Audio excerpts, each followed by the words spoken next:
สบายดีกันค่อยค่ำยามแรงเด้อพี่น้องมาปลูกผักสลัดนำกันแต่แม่นเพิ่นพิธีพิถันเรื่องหญ้านี่ก็ปลูกพงปลูกผักนี่นะ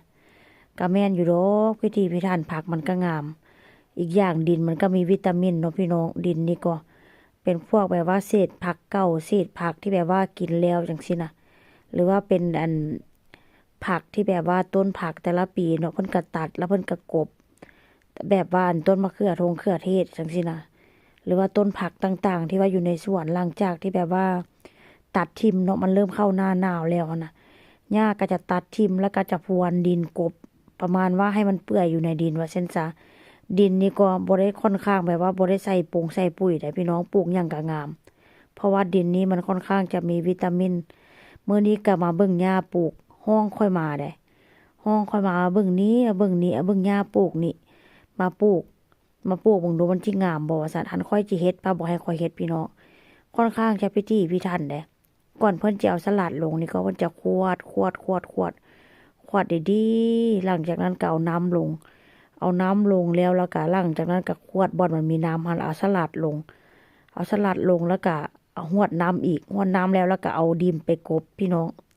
หญ้าค่อยนี่ก็ดินกบแล้วก็เอาฮดน้ำอีกเป็นรอบเป็น2รอบ3รอบแม่นบ่ เพิ่นจะปลูกแบบนี้ได้สไตล์เพิ่นได้นี่ได้อันมีแต่จมว่าค่อยบ่ปลูกจากเทื่อแต่ละปีว่าเสร็จบ่เป็นหยังดอกหญ้าปลูกให้กินก็ได้ว่าเสร็จแต่ว่าก็จมหั่นน่ะจมว่าค่อยบ่เฮ็ดนั้นค่อยมาเฮ็ดซะว่าบ่ให้เฮ็ดหันค่อยย่างมานี่ก็บ่เฮ็ดเด้อเฮ้อเบิ่งเอาว่าซั่นเดี๋ยวหญ้าเฮ็ดบ่ได้แล้วก็ค่อยมาเฮ็ดอันปีกายนี้ก็ว่าปีนี้จิบ่เฮ็ดเด้อให้พวกเจ้าพากันเฮ็ดโลดว่าซั่นปีนี้มาก็คือเก่าพี่น้องเพิ่นก็เฮ็ดคือเก่าปีนี้มาก็ได้ อันห้องปู่มาเฮ็ด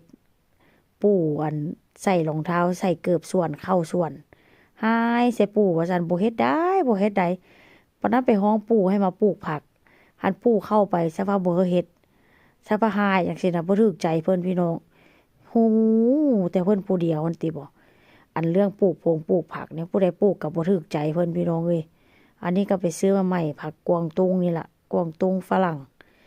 ไปซื้อมาแล้วก็มาปลูกแล้วคนกินแล้วมันไผลูกไผ่ คนเอาไปกินแล้วมันลูกไผ่พี่น้องมันก็ปลูกเพื่อค่อยหั่นแหละว่าเส้นซะแต่ว่าความเป็นตาสังของย่านี่อันผู้ใดเฮ็ดหยังก็บ่ถูกใจเพิ่นเพราะฉะนั้นแล้วข้อยก็เลยปล่อยให้เราเฮ็ดพี่น้องเพิ่นก็ได้แต่จมหั่นแหละอันจมให้เฮาว่าบ่เฮ็ดทันเฮ็ดนี่ให้เฮาสิไปเฮ็ดว่าบ่ให้เฮ็ดพี่น้องมันสิเป็นประมาณนี้แหละหันซั่นเรามักเฮ็ดแล้วก็ปล่อยให้เราเฮ็ดไป